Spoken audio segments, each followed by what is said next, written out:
Vijay Sharma deputy CM Chhattisgarh. मिलकर बैठे थे जुगनू सारे, ऐलान यह था कि सूरज को छुपाया जाए। ऐसा नहीं होता है। मोदी जी तीसरी बार देश के प्रधानमंत्री ज़रूर बनेंगे, देश की सेवा करेंगे। और वर्तमान में तो कांग्रेस 100 सीट पर नहीं पहुंच पाई।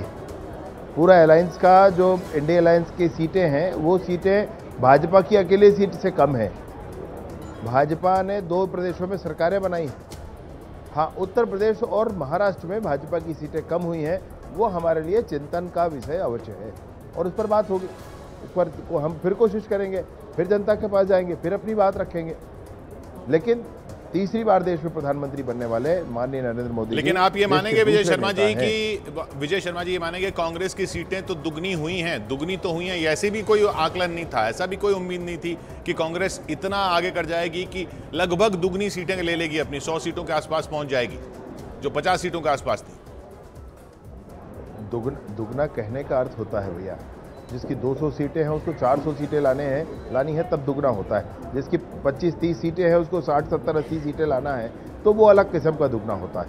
वो दुगना होना एक अलग लेकिन बढ़त है सर। मैं कांग्रेस की कुल परफॉर्मेंस, बढ़त तो है ना। हाँ, क्यों नहीं है। मैं तो शुरू में ही ये बोला हूं कि उत्तर प्रदेश और राजस्थान में, महाराष्ट्र में भाजपा की सीटें कम हुई हैं। ये भाजपा के लिए चिंतन का विषय।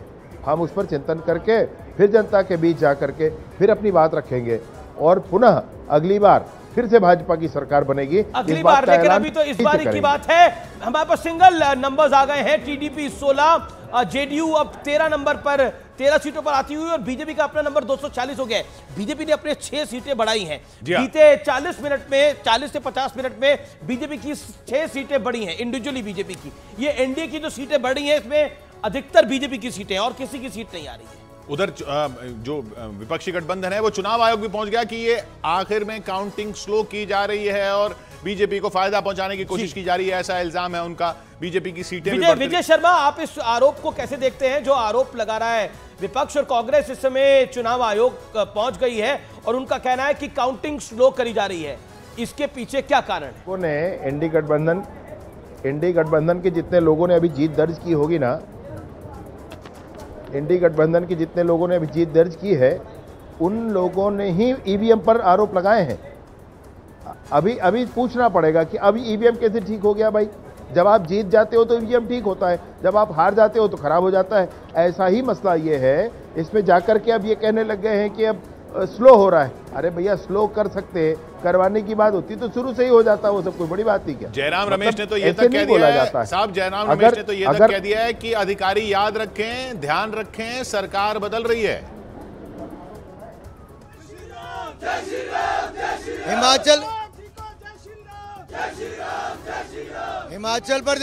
हिमाचल प्रदेश की चारों लोकसभा सीटें एक बार फिर भारतीय जनता पार्टी ने जीती है। हिमाचल प्रदेश ने चौका लगाया है और मोदी सरकार को बनाने में एक बार फिर हिमाचल ने अपनी भूमिका निभाई। मोदी जी को बहुत बहुत बधाई।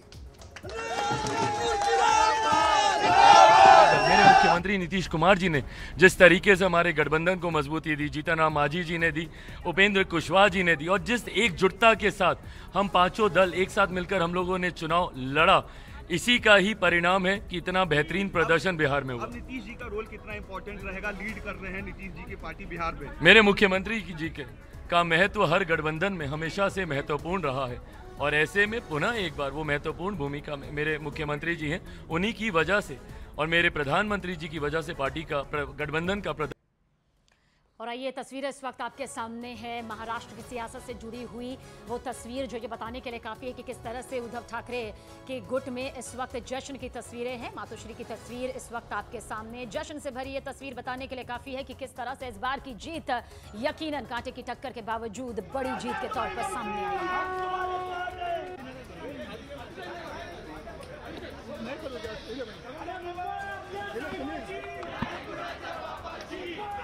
और देखिए संजय राउत भी इस वक्त उद्धव ठाकरे के साथ में हैं, उनके बेटे आदित्य ठाकरे की भी मौजूदगी इस वक्त इस तस्वीर के जरिए आपके सामने है। जश्न का माहौल है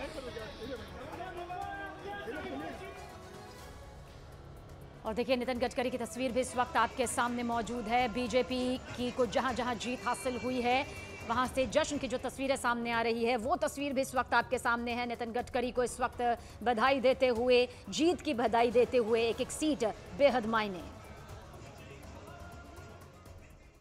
आपके पार्टी के सभी मेंबरों का लगभग लाख का मार्जिन है, जहां पे 10-10 हजार का मार्जिन, आपका भी मार्जिन 1 लाख से ऊपर का है। क्या कहेंगे? फाइनल रिजल्ट आने दीजिए एक बड़े मार्जिन के साथ, और आपके पास वो सारी आर्काइव्स में वो वीडियो हैं भाई, जिसमें हर बार हमने दावा किया था कि आप मार्जिन देखिएगा, हम लोग के हर प्रत्याशी का मार्जिन बेहतर रहेगा। और आज ये कहीं ना कहीं बिहार की जनता को इस बात का श्रेय जाता है। बिहार की जनता तो एलजेपी चिराग पासवान ने एक रामविलास पासवान का जो गुट है उसने एक अच्छा प्रदर्शन किया है बिहार के अंदर, लेकिन कालाकाट से उपेंद्र कुशवाहा अपना चुनाव हार गए हैं। ये बड़ी खबर है। स्मृति ईरानी अपना चुनाव हार रही हैं। ये बड़ी खबर है। पवन सिंह निर्दलीय लड़े थे, वो अपना चुनाव हार रहे हैं। इसके अलावा केएल शर्मा काराकाट से हरवाया। पवन सिंह के वहां मौजूद होने से ही हार उपेंद्र कुशवाहा की हुई है वहां पर। जी हाँ, 295 232 इस बीच स्कोर है। उधर जेडीयू के एमएलसी डॉक्टर खालिद ने कह दिया है कि नीतीश से बेहतर प्रधानमंत्री कौन हो सकता है। यही खेल है जिसका इंतजार रहता है इस ऐसी सरकारों के अंदर। हालांकि बीजेपी का कुल आंकड़ा इंडिया अलायंस के आंकड़े से ज्यादा है, यानी बीजेपी और 272 के आंकड़े से भी 23 ज्यादा है, तो सिर्फ नीतीश कुमार की जेडीयू कुछ नहीं कर सकती है। जी, अगर खेल होना है तो इसमें फिर चंद्रबाबू नायडू को भी आना होगा साथ में, तभी खेल हो सकता है। हालांकि नीतीश कुमार के एक एमएलसी का बयान डॉक्टर खालिद का कि नीतीश से बेहतर पीएम कौन हो सकता है, यह हमारे सामने है। लेकिन उत्तर प्रदेश जिसने अकेले पूरा खेल बदल दिया है, आपको मैं बता दूं वहां पर सीटें बीजेपी को कहां से कम हो रही है और कहां से सीटें आ रही हैं। पहले तो doctor Khalid Anwar JDU MLC, जो उनका बयान नीतीश से बेहतर पीएम कौन हो सकता है, तो क्या नीतीश तभी आएंगे जब वो पीएम बनेंगे? वो कह रहे हैं कि अनुभवी राजनेता हैं। हालांकि ये डॉक्टर खालिद का बयान है, लेकिन ऐसे दिनों पे ये बयान अचानक आते हैं या दिलवाए जाते हैं, या इनके पीछे सिर्फ एक आदमी होता है जो खुद बोल रहा होता है, या कुछ समय को भांप कर बोल रहा होता है, ये समझने वाली बात है। जी देखिए, क्लोज मार्जिन से अभी भी हम देखें तो हरेंद्र मलिक संजीव बालियान से 5000 से जीत रहे हैं, अरुण गोविल 9000 से इस समय जीत रहे हैं अपना चुनाव। यानी कुल मिलाकर बहुत क्लोज मार्जिन की सीटें हैं उत्तर प्रदेश के अंदर। और अगर हम गौतम बुद्ध नगर में देखें तो 5 लाख से ज्यादा वोटों से डॉक्टर महेश शर्मा जीते हैं। ये अब तक की यूपी की सबसे बड़ी जीत है महेश शर्मा की 5 लाख। गौतम बुद्ध नगर जी, लेकिन मार्जिन बहुत ज्यादा है। अगर हम उसके बाद देखें तो राहुल गांधी का मार्जिन है 3,62,000 का। स्मृति ईरानी अपनी सीट लगभग 1 लाख से ज्यादा वोटों से हार रही हैं। अब यह लगभग तय है कि वो नहीं जीत पाएंगी। वहां पर केएल शर्मा, किशोरीलाल शर्मा अपना चुनाव जीत रहे हैं। करण भूषण सिंह 1,29,000 से, जितिन प्रसाद 1.5 लाख से। प्रधानमंत्री मोदी इस समय 2 लाख वोटों से आगे चल रहे हैं। जी, प्रधानमंत्री मोदी 2 लाख वोटों से आगे चल रहे हैं, लेकिन उनका मार्जिन और बड़ा होना चाहिए था, ऐसी उम्मीद की जा रही थी। बहरहाल हमारे साथ राउंड बचे हैं, अभी कई राउंड बचे। रोहित अग्रवाल हमारे साथ आरएलडी के जुड़ रहे हैं। रोहित जी, सही तरफ गए आप? क्या सोच रहे हैं अब? मतलब ये जिस तरफ आप गए चुनाव से पहले, वो सही साइड थी या नहीं थी? किशोर जी, देखिए, राष्ट्रीय लोकदल मुद्दों की राजनीति करता है, किसान के हित में राजनीति करता है, युवाओं के हित में राजनीति करता है। हमने मौका परस्ती की कभी राजनीति नहीं की। राष्ट्रीय लोकदल वही दल है जिससे समाजवादी पार्टी उत्पन्न हुई है। और आज हम कहां पहुंच गए, समाजवादी पार्टी कहां पहुंच गई? तो फिर नेचुरल अलाई तो आपकी समाजवादी पार्टी हुई ना, उसी आप ही से उत्पन्न हुई, तो वो आपकी नेचुरल अलाई हुई। नेचुरल अलाई हमारा भारतीय जनता पार्टी है, क्योंकि जब भारतीय जनता पार्टी ने एनडीए पहली बार बनाया था 1983 बड़ी खबर, केरल में भारतीय जनता पार्टी ने खाता खोला है। लेकिन मैं फिर आता हूं उत्तर प्रदेश पे, जैसा बात कर रहे हैं हमारे साथ आरएलडी के रोहित अग्रवाल, लेकिन खेल हो गया। यहां तो समाजवादी पार्टी ने बीजेपी को मेजॉरिटी में आने से रोक दिया। नहीं, देखिए अमीश भाई, मुझे लगता है कि इस समय इंडी गठबंधन की स्थिति यह है कि उनका खुद का घर लूट गया है, पर वो खुशी इस चीज की मना रहे हैं कि पड़ोसी के घर में दरवाजा चोरी हो गया। तो स्थिति है कि घर कैसे लूट गया? अच्छी खासी सीटें तो मिल रही है उनको, इतनी उम्मीद कहां जताई थी? सरकार तो एनडीए की बन रही है ना। सरकार एनडीए की बन रही है, वो दिख रहा है। सरकार बन रही है, मतलब बहुमत से अभी आगे एनडीए है। लेकिन आप ये तो यूपी की अमेठी सीट से हार के बाद केंद्रीय मंत्री स्मृति ईरानी ने बड़ा बयान दिया। कहा, आज फिर संघर्ष के मोड़ पर खड़ी हूं, अमेठी के लिए काम करती रहूंगी इसी तरह से। अमेठी में हार के बाद स्मृति ईरानी की तरफ से यह बड़ा बयान सामने आया है। संगठन को और सशक्त करेंगे और संगठन पथ पर, जैसे कि अटल जी कहा करते थे, क्या हार में क्या जीत में, किंचित नहीं भयभीत में, संघर्ष पथ पर जो मिले ये भी सही वो भी सही, वरदान मांगेंगे नहीं।